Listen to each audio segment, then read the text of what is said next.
Bonjour et bienvenue sur le podcast Développe ton biz, le podcast qui donne la voix aux entrepreneurs du bien-être. Retrouvez chaque semaine une nouvelle personne qui viendra nous parler de son business, de l'idée au développement. Je vous laisse maintenant avec notre conversation. Alors merci Chris d'avoir répondu à l'appel. Je suis très contente de t'avoir Je te sur le remercie. podcast. Je te remercie de m'avoir donné l'occasion d'arriver sur ton podcast et de parler un petit peu de ce que je fais. Est-ce que dans un premier temps, tu pourrais te présenter de la manière dont tu souhaites? Ouais, carrément. Bon, alors moi, c'est Chris. Alors, on me connaît pas mal sous les réseaux sociaux comme Chris Transformer. C'est là où je suis le plus présent actuellement. Mais aujourd'hui, je suis surtout un coach axé bien-être, santé et remise en forme, qui parle aussi beaucoup de développement personnel. Donc, à la base, j'étais pas du tout coach dans le bien-être, coach de vie, je dirais. J'étais dans la comptabilité, donc rien à voir. On va pouvoir en parler, je pense. J'ai fait un gros virage. J'étais dans la comptabilité en tant que cadre comptable à KPMG. Et en fait, j'ai fait tout mon cursus dans la comptabilité il y a que récemment, depuis maintenant quasiment 2 ans, que je me suis réorienté vers une voie qui me parlait plus et qui me passionne. Donc aujourd'hui, on va dire que je vis de ma passion, donc qui est d'aider les gens à se transformer tant sur le plan physique que mental, à développer un bien-être intérieur et à trouver, voilà, je dirais des objectifs de vie qui les motivent pour les pousser, voilà, à les réaliser en tout cas. Donc aujourd'hui, moi, je vis de ma passion, je travaille essentiellement donc en ligne, donc je suis vraiment digital nomade, pour le coup, je bouge énormément. Ça m'arrive des fois d'être à Bali, des fois d'être en Australie. Là, à cause de la situation actuelle, je suis revenu en France. C'est un peu compliqué. J'étais récemment au Portugal, mais voilà. En tout cas, j'ai un style de vie entre entrepreneuriat, passion et voyage. Et aujourd'hui, j'arrive à être complètement aligné avec ça et j'en suis vraiment Ok, super. Est-ce que tu pourrais nous expliquer un peu comment sont composées tes journées? Alors, ce qui est bien, c'est qu'aujourd'hui, mes journées ne se ressemblent pas. Ça va dépendre un peu de mon humeur du jour, j'ai envie de dire, mais généralement, j'ai toujours une partie sur les réseaux sociaux, Mhm. parce qu'aujourd'hui, je suis très présent sur les réseaux sociaux et notamment sur Instagram.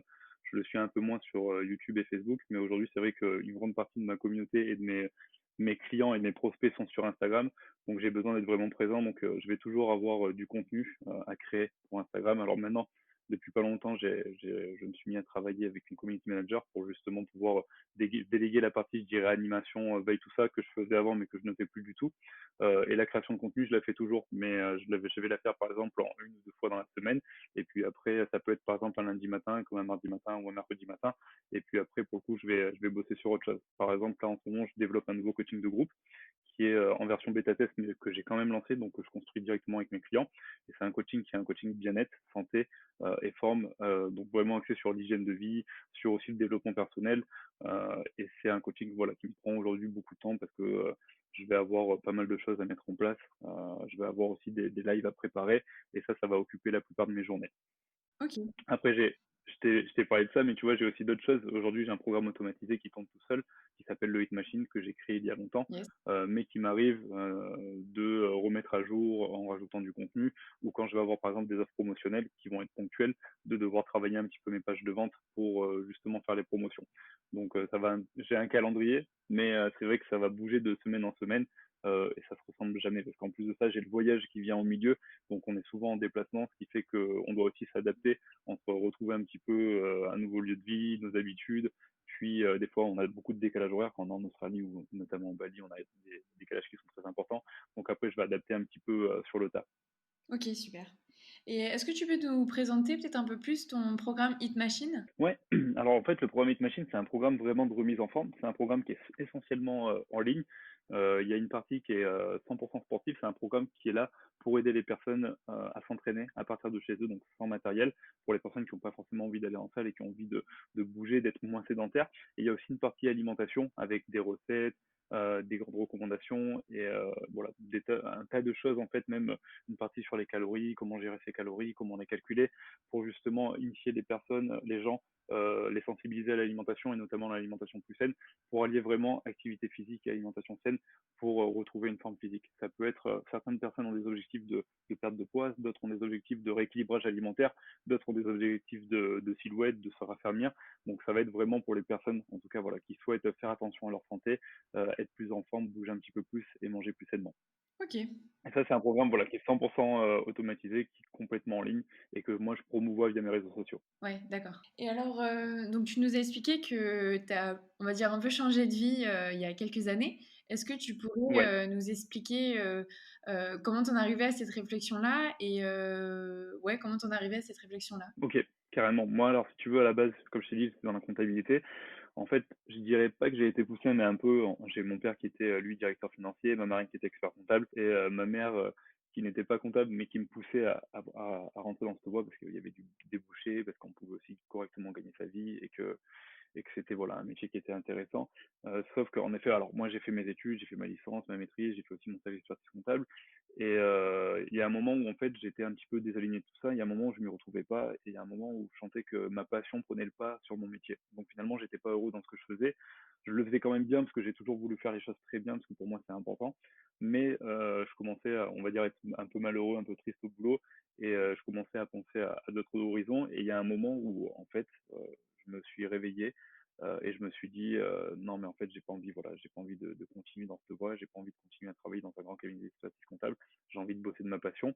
Mais ce qui m'a aidé, c'est qu'en fait autour de moi j'avais un groupe d'amis qui étaient déjà dans le digital et qui étaient un petit peu déjà dans cette dynamique. Donc je vais dire qu'ils m'ont donné de l'inspiration, qui m'ont montré aussi que c'était possible de changer et de me lancer à mon compte, de passer de salarié à entrepreneur et de comptable à une personne qui était dans le fitness et dans le bien-être. Donc, si tu veux, moi, ça m'a stimulé. J'ai eu la chance, en plus, d'avoir un ami qui était dans le marketing, donc il m'a aidé à mettre mes premiers produits en ligne pour me lancer. Mmh. Mais c'est vrai que la transition s'est fait comme ça. La transition s'est fait parce que, au final, je m'y retrouvais pas dans ce que je faisais au quotidien, et parce que j'avais vu qu'il y avait la possibilité de faire autre chose et de pouvoir gagner aussi correctement sa vie et de pouvoir, en plus, voyager, parce que j'avais l'envie de, avec ma petite amie, j'avais l'envie de voyager. On avait l'envie de partir en Australie, et c'est vrai qu'avec le métier que j'avais, donc le précédent métier de comptable, c'était trop compliqué. J'aurais pu être comptable en Australie, mais j'aurais pas forcément été plus heureux. Et en plus de ça, j'aurais été très fixe. Et en plus de ça, je pense que j'aurais eu des équivalences à passer parce qu'en plus, c'est pas forcément le même droit, les mêmes normes comptables. Ouais. Donc, c'était un petit peu, voilà, un peu complexe. Et j'avais cette possibilité de me dire, bon, bah, je me lance à mon compte avec un métier, voilà, pour lequel je vis, qui me passionne, qui est axé autour du fitness, autour de la santé, de l'alimentation, du bien-être. Et ça va me permettre en plus de bosser en ligne avec un téléphone, avec une caméra et un ordinateur portable, et de pouvoir profiter de l'Australie, donc de vraiment pouvoir bouger parce que l'Australie en plus c'est immense, et de pouvoir continuer à voyager. Donc c'est comme ça que ça s'est passé. Alors au début j'ai eu beaucoup peur, comme toute Ouais. personne qui se réoriente, surtout après un tas d'années d'études et d'expérience, on a peur un petit peu de faire un mauvais choix, même si on sent qu'au fond de nous, c'est ce qu'on veut. On a peur aussi parce que c'est un peu l'incertain. On ne sait pas ce qui va se passer quand on va être à notre compte. On ne sait pas comment ça va se passer. En plus, quand on cumule le voyage avec, si on va arriver à développer comme on le souhaite son entreprise. Donc, on a beaucoup d'objections sur le moment. Mais le fait d'avoir pris du recul, de m'être renseigné, d'avoir eu aussi des personnes autour de moi qui m'ont servi d'exemple ou qui m'ont aidé, ça m'a vraiment, une fois de plus, l'environnement, ça aide énormément, l'entourage, ça aide énormément. Ça m'a vraiment aidé à me prendre par la main et à sauter le pas, on va dire. OK. Donc là, je t'ai raconté voilà sur cette partie-là, mais bon après voilà, je suis parti, on est parti en fait dès que je me suis réorienté, quelques mois plus tard, je suis parti directement en Australie parce que ben, Ah oui. c'était l'occasion, et donc j'ai commencé à bosser en ligne en étant là-bas en Australie. Et alors justement, tout à l'heure, tu disais que, tu étais énormément présent sur Instagram Ouais, et donc tu publies tous les jours, ouais, tu montres beaucoup ton visage. Je voulais savoir si tu as toujours été à l'aise avec une caméra, non, ou pas? non, au contraire, à la base, je suis pas à l'aise du tout. À la base, j'ai même un petit peu cette casquette, avant j'avais cette casquette un peu du comptable qui a envie d'être tranquille derrière son Ouais. écran et qu'on laisse, voilà, qu'on laisse au calme. Mais en fait, non, j'ai jamais été à l'aise, et même aujourd'hui, c'est pas forcément évident. Alors, je vais pas dire que j'y ai pris goût, mais en répétant et en m'entraînant, bah, aujourd'hui, c'est plus facile. C'est quelque chose qui est beaucoup plus aisé pour moi. Mais au début, tu vois, je manquais, par exemple, beaucoup d'authenticité sur les réseaux parce que je voulais montrer une image du mec hyper carré, hyper droit et tu vois, le mec qui était hyper perfectionniste. Donc, pour le coup, quand je faisais, par exemple, des stories ou quand je faisais des vidéos ou même pour mon YouTube ou même pour Instagram, ben, je sais que les personnes qui me connaissaient me disaient, tu vois, t'es pas vraiment trop à 100%. On retrouve pas le Chris qu'on connaît, qui aussi de temps en temps aime bien déconner, aime faire des blagues ou slash, ou juste va être juste hyper positif. Et en fait, c'est vrai que ça a été difficile, ça a mis du temps. J'ai dû aussi pas mal me regarder et voir quelle image je rendais vraiment et puis j'ai dû faire un travail sur moi pour pouvoir un petit peu, changer ça parce qu'en fait, c'était, je pense, une envie de tout contrôler, de faire tout à la perfection qui Mmh. faisait que je donnais cet aspect au début, tu vois, hyper robotique, le mec qui veut vraiment, faire son truc bien avec son script bien fait, alors que finalement ça manquait beaucoup d'authenticité, ça manquait un petit peu d'humain, d'émotion et aujourd'hui, après avec le temps sur ce que j'ai pu comprendre, c'est qu'aujourd'hui les gens et notamment sur les réseaux, cherchent beaucoup, d'humain. Ils cherchent des Ouais. émotions, ils cherchent des histoires, et c'est hyper important et c'est comme ça que tu les accroches, et puis c'est comme ça qu'ils adhèrent aussi à tes valeurs ou pas, à ton histoire ou pas et que derrière aussi tu peux plus facilement leur vendre aussi tes produits. Donc c'est hyper important. Mais ça a été un exercice très difficile et c'est encore aujourd'hui pas forcément évident. Quand tu vois, je vais être de bonne humeur, quand tout va bien, ça va être très facile à faire parce que maintenant j'ai l'habitude. Mais quand ça va pas, que j'ai par exemple un coup de mou ou un passage à vide pour X raison, comme ça a pu l'être avec le confinement, ben, Mmh. ça va être difficile de sortir de ma zone de confort, de prendre l'appareil et de faire des vidéos parce que ben, naturellement mon état va jouer sur la qualité de ma production, on va dire, derrière l'écran. C'est pas inné pour moi, donc pour le coup, c'est pas que c'est un effort surhumain, mais il faut que je fasse vraiment attention à mon état et vraiment être dans un bon mood pour jouer le jeu à fond et être à l'aise. Ouais, OK. Et donc justement tout à l'heure tu t'expliquais que, tu travailles avec, une community manager pour, t'aider au Ouais, niveau de tes réseaux sociaux. Heu, complètement. Est-ce que tu pourrais expliquer un peu plus comment ça se passe?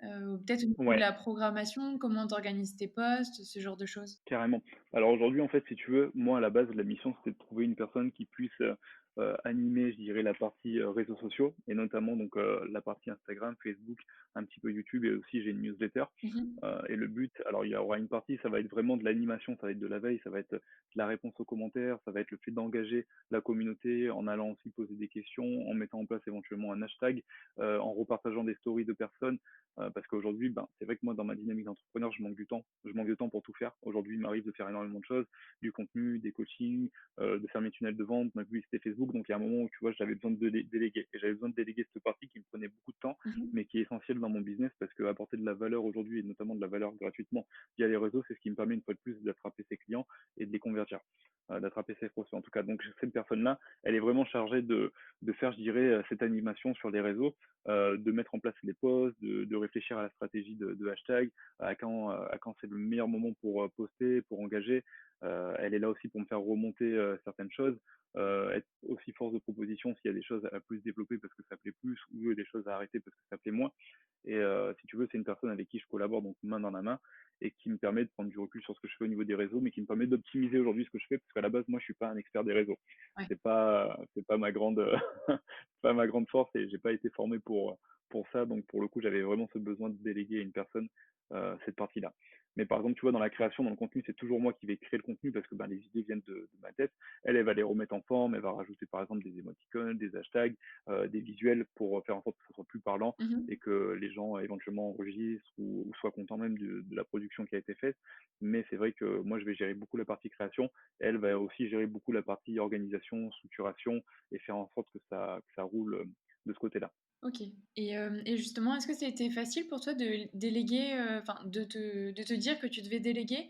Ou est-ce que ça a été un peu plus compliqué comme tu étais, comme tu es entrepreneur en fait? Ça a été dur parce qu'au début, je voulais un peu tout contrôler parce que je me disais que si je contrôlais tout, ça me permettait d'une de d'être sûr que tout est bien fait Ouais. parce que quand on a peur de déléguer, c'est souvent qu'on a peur que ça soit mal fait.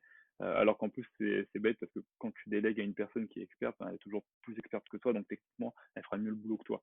Puis elle va te faire gagner du temps pour que toi, tu fasses autre chose. Donc c'est vrai que c'est là où ça te permet après de te focaliser sur d'autres tâches dans ton business où tu as plus toi de valeur et qui te permet d'accélérer et de proposer aussi plus à tes clients, mais aussi de gagner en termes de qualité de vie parce que tu gagnes du temps à ne pas faire des choses qui prennent beaucoup de temps et que tu ne sais pas forcément faire. Donc au début, c'est vrai que ça n'a pas été évident, j'ai dû beaucoup travailler sur moi et puis aussi le fait de voir d'autres personnes, et notamment comme un petit ami qui est dans l'entrepreneuriat depuis plus longtemps que moi, déléguer pas mal de choses, je me suis dit qu'il pouvait y avoir que du bon et que j'avais aussi tout intérêt à le faire.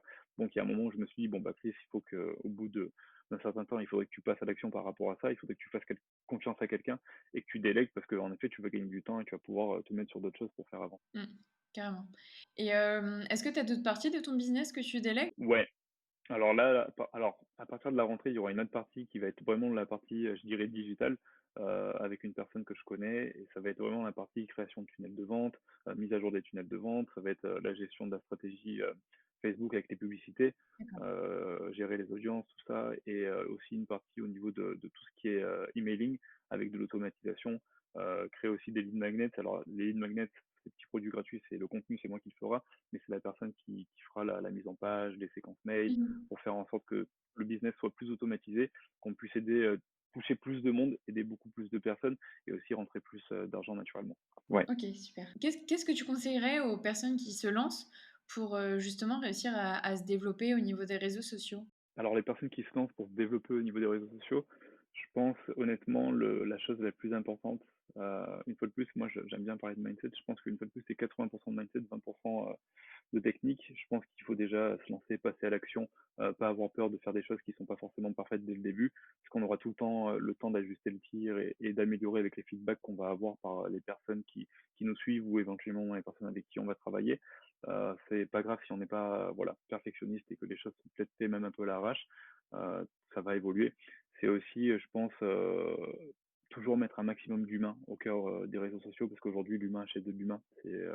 C'est hyper important et il faut pas hésiter à montrer des humains, à montrer, alors si on est nous personnellement exposé sur nos réseaux sociaux, montrer qu'on est vulnérable, qu'on a aussi des difficultés, que tout va pas forcément bien, parce que le problème des réseaux sociaux aujourd'hui, c'est qu'on a tendance à montrer que tout va bien, que tout est ok, ou même de Ouais, truquer un peu sa vie en montrant des images que comme si on avait la meilleure vie, alors qu'aujourd'hui les humains vont s'assimiler à un humain quand ils vont repérer des problèmes qu'ils vont partager justement avec un autre humain. Et c'est ce qui fait que derrière, ils accrochent plus et qu'ils vont suivre cette personne. Donc je pense que mettre l'humain, se mettre en avant, c'est hyper important. Et puis au niveau des réseaux sociaux, je pense qu'aujourd'hui, c'est l'engagement qui est hyper important et vraiment partir du principe que ce qui est important, c'est au-delà de créer une audience, d'avoir des personnes juste qui nous lisent, c'est de créer vraiment une communauté autour de quelque chose, autour éventuellement d'un mouvement ou d'un pourquoi qui est fort, qui est puissant, créer une communauté qui interagit entre elles et qui est aussi là pour nous pousser, pour nous motiver dans ce qu'on fait et toujours apporter un maximum de valeur. Parce que la valeur aujourd'hui, c'est les gens quand ils nous suivent sur les réseaux et quand ils s'engagent, c'est que derrière on leur apporte de la valeur. Si on leur apporte juste des belles photos, mmh, ça va être des clics, ça va être des likes, et ça c'est un vanity metric, ça veut pas dire grand chose. Ce qui est intéressant, c'est quand ils vont commenter, quand ils vont partager des choses, quand derrière ils vont enregistrer des posts, quand ils vont revenir ou quand ils vont acheter un produit parce qu'on leur a suffisamment partagé de la valeur. Donc ça, je pense que c'est aussi un axe important. Aujourd'hui, trop de personnes commencent les réseaux sociaux en partageant trop peu de valeur, en mettant par exemple, je pense au fitness, une photo, et en mettant un double biceps, en mettant no pain no gain, il faut s'entraîner dur. Et c'est pas comme ça qu'on va attraper les gens, qu'on va monter sur les réseaux sociaux. Alors que si derrière, par exemple, sur cette même photo, on détaille un petit peu son entraînement, on explique éventuellement comment on s'est senti, pourquoi on a galéré, comment on a fait pour éventuellement enregistrer l'entraînement en cours de route pour qu'il soit bien et à quel point ça peut aussi servir aux autres personnes. Là, tout de suite, tu vois, on apporte de la valeur. Alors certes, ça prend un peu plus de temps, mais derrière, ça va engager beaucoup plus une communauté et les gens vont, voilà, ça va être gagnant-gagnant en fait. Derrière, ils vont aussi plus facilement nous faire confiance et plus facilement nous suivre dans le temps. Et le jour où on propose des services, ils vont aussi plus facilement les acheter. Alors que si tu restes avec ton double biceps et ton no pain no gain, tu auras beau proposer tous les meilleurs produits du monde, personne ne les achètera. OK, super. Aujourd'hui, tu es quand même vachement tournée sur tes réseaux sociaux, fitness, alimentation, mais aussi développement personnel. Beaucoup, ouais. Je voulais savoir si depuis le début, le côté développement personnel, tu l'avais mis en avant Non. dans un premier temps? OK. Non, du tout. Et Et pour en parler, justement, au début, j'étais vraiment ce type de personne qui mettait no pain, no gain avec son double biceps et qui mettait ouais, une petite caption. Et j'ai appris sur le tas, justement, et j'ai appris un peu de mes erreurs du début. Et puis le développement personnel est venu dans un second temps, et notamment quand j'ai quitté la France pour partir vivre en Australie. C'est vrai que c'était très en vogue là-bas. J'ai même pu assister à des séminaires de Tony Robbins, Gary Vee, Grant Cardone, qui font que ça m'a ouvert encore plus moi au développement personnel, qui m'a permis d'apprendre beaucoup sur moi et beaucoup sur mon monde extérieur.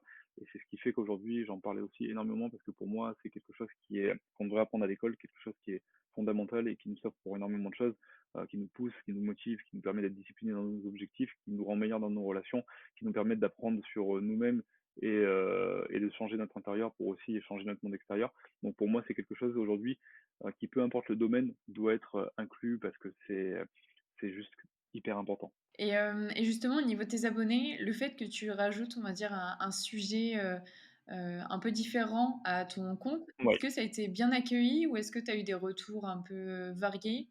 1000%. C'est ce qui m'a permis, moi, de me différencier relativement vite. C'est ce qui me permet aussi de tarifer plus cher que des personnes qui vont juste proposer des choses plus, plus classique parce qu'aujourd'hui, le fait d'incorporer du développement personnel, bah, tu viens travailler sur les gens de façon plus profonde. Tu Mmh. leur permets aussi d'avoir des déclics, des changements intérieurs qui font qu'en général, ben, ils font des pas de géant. Alors que par exemple, typiquement, si je prends aujourd'hui une personne et que je lui propose juste un plan alimentaire, le jour où il retombe un peu dans ses travers ou où il a un passage à vide, il peut facilement justement perdre les bénéfices de ce qu'il a mis en place parce que finalement, au fond de lui, ça n'aura pas changé et il se remettra un peu dans cette spirale qui n'est pas forcément bonne pour lui. Alors que quand cette personne a vraiment des déclics, des changements intérieurs avec le développement personnel, elle est plus à même de ne pas faire les mêmes erreurs parce qu'elle pense différemment, donc elle obtient des résultats différents. Donc je pense qu'aujourd'hui, c'est pour ça que le développement personnel, c'est quelque chose d'hyper important à inclure de partout, un peu importe les objectifs qu'on a. Mais c'est pour ça que moi, je l'inclus moi dans les suivis que je fais parce que pour moi, c'est quelque chose qui est hyper important et comme je peux le voir, ça a des résultats vraiment très profonds sur mes clients et c'est ce qui leur permet vraiment d'aller beaucoup plus loin, de mettre en place des résultats durables et de vraiment changer en fait. Ouais. Du coup, tu as quand même une communauté qui est vachement ciblée, Ouais, qui doit être un peu ouverte, au développement personnel?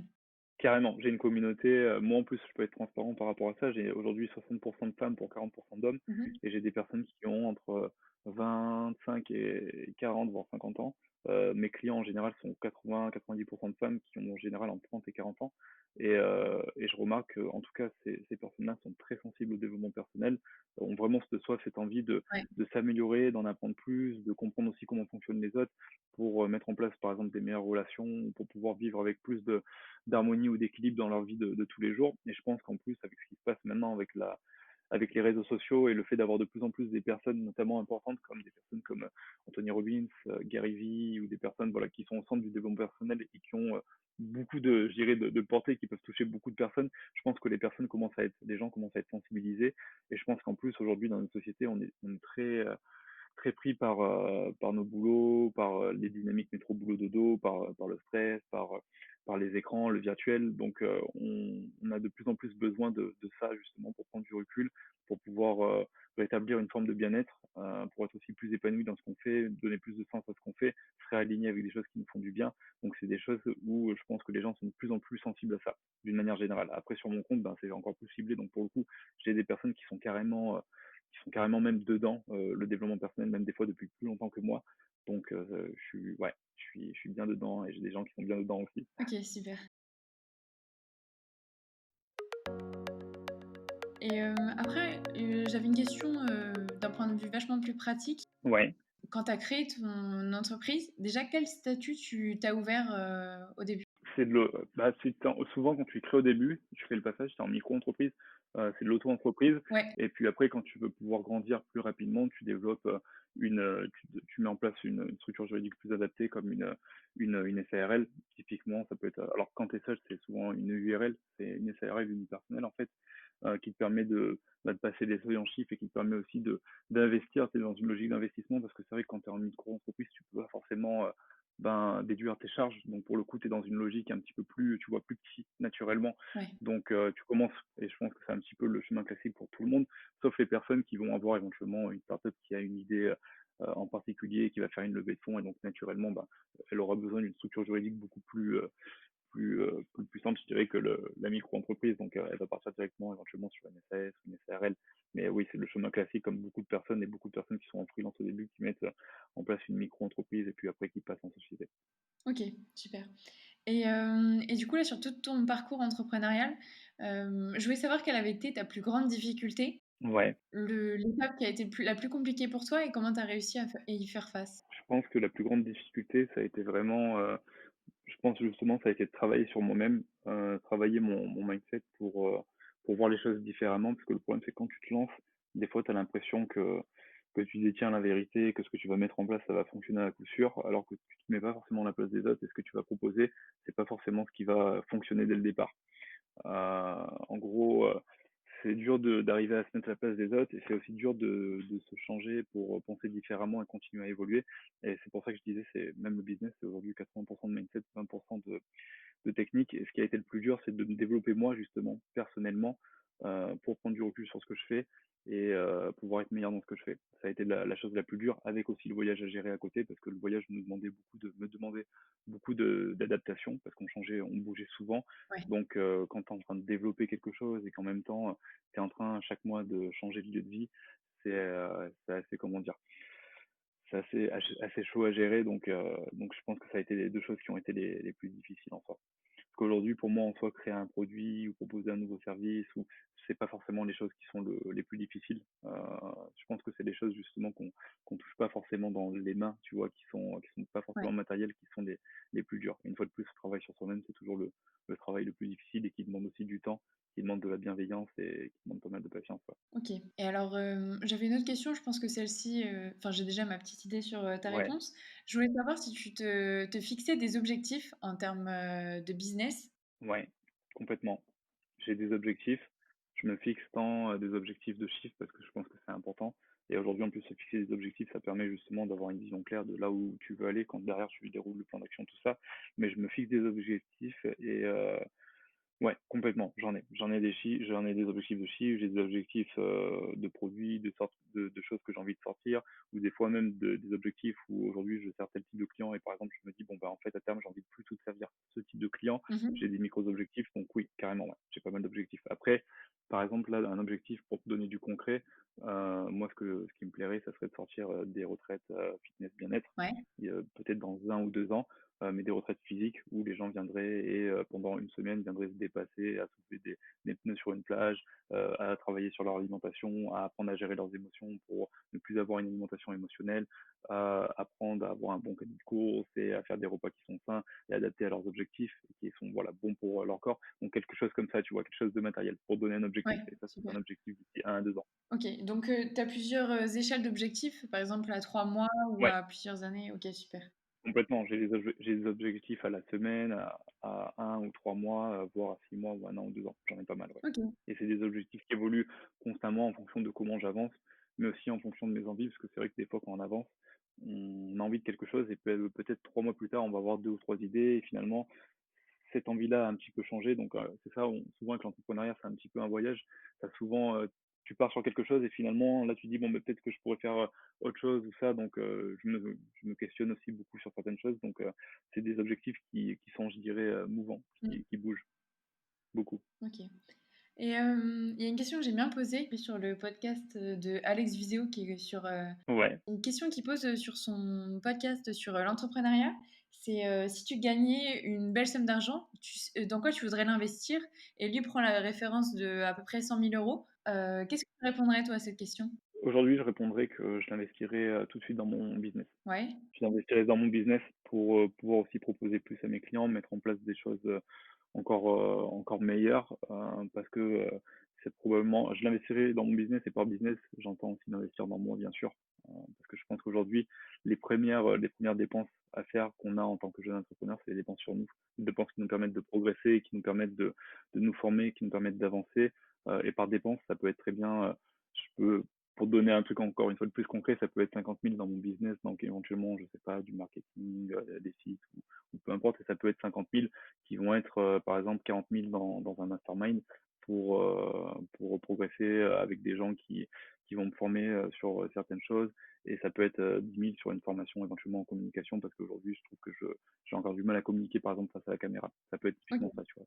Je dépenserai comme ça, sur moi ou sur mon business même, pour avancer encore. Et alors justement, là, tu m'as fait repenser à une autre question que je voulais te poser. C'est, je voulais savoir si aujourd'hui tu étais aidée au niveau, de ton entreprise, dans le sens, est-ce que tu es coachée ou est-ce que tu as un mentor?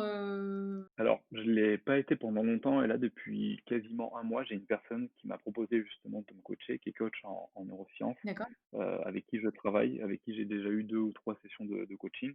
Et donc là, on est vraiment sur du coaching mindset business. ouais. Et donc c'est tout récent et en effet, donc je pense que c'est une bonne chose et je pense que à un moment, on a tous besoin justement un peu d'avoir un coach ou un Mmh. mentor, une personne qui a soit déjà fait des erreurs pour nous et qui va nous faciliter le chemin, ou une personne qui va être là pour casser certaines croyances ou certains blocages pour nous faire avancer et aussi nous faire croire en nous et nous donner les outils nécessaires à notre transformation qui va nous permettre justement d'avancer dans certains domaines en tout cas de notre vie où on se sent peut-être un petit peu en retard. Ça peut être très bien en effet le business, ça peut être la spiritualité pour certaines personnes, ça peut être les relations, ça peut être la santé. Mais en tout cas, moi aujourd'hui, oui, j'ai un coaching business. OK.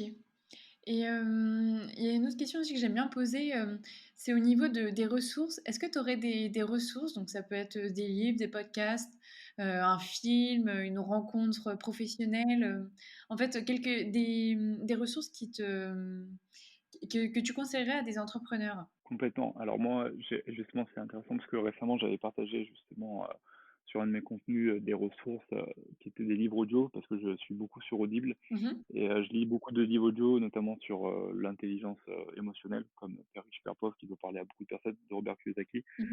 J'ai aussi, alors je vais pas le dire en anglais, mais non, je crois que c'est Réfléchissez et devenez Ouais, riche de Napoléon Hill, qui est très bien aussi.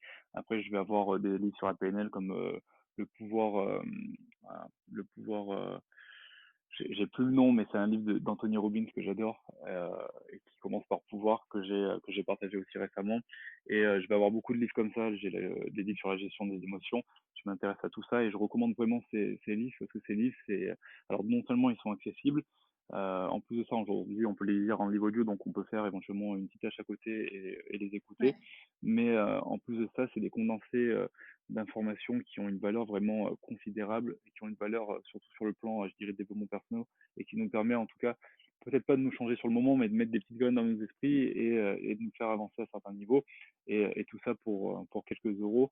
Et c'est des personnes aujourd'hui qui sont plus que reconnues et qui ont fait leurs preuves et qui sont juste au top de leur expertise et qui vont nous mettre un condensé de, eux, de ce qu'ils savent dans un livre, quoi. Donc en gros, on a une source d'information qui est incroyable et dès qu'on prend le temps et que derrière on peut en plus l'utiliser pour nous ou même dans notre business, et ben c'est incroyable. Après, bien sûr, il y a aussi des séminaires, j'en avais fait en Australie avec un organisme qui s'appelle Success Resource, qui est un organisme australien ou je crois peut-être international, OK. qui font intervenir des personnes justement comme Anthony Robbins, comme Grant Cardone, des personnes qui ont déjà un petit peu bien avancé en termes de business et c'est hyper intéressant parce que c'est hyper stimulant.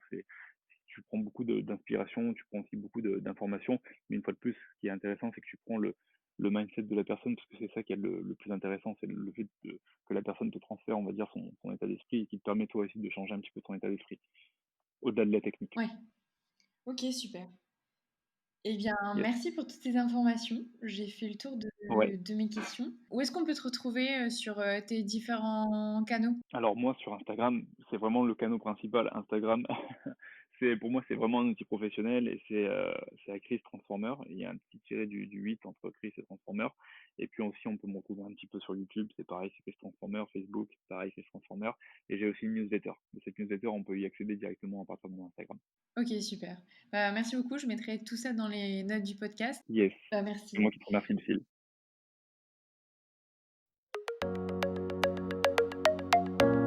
Cette discussion avec Chris est maintenant finie. J'espère que cet épisode vous a plu. N'hésitez pas à me faire vos retours en commentaire. Si vous avez des questions ou des sujets que vous souhaitez que j'apporte dans les prochains épisodes, n'hésitez pas à me le dire. On se retrouve la semaine prochaine avec un nouvel invité.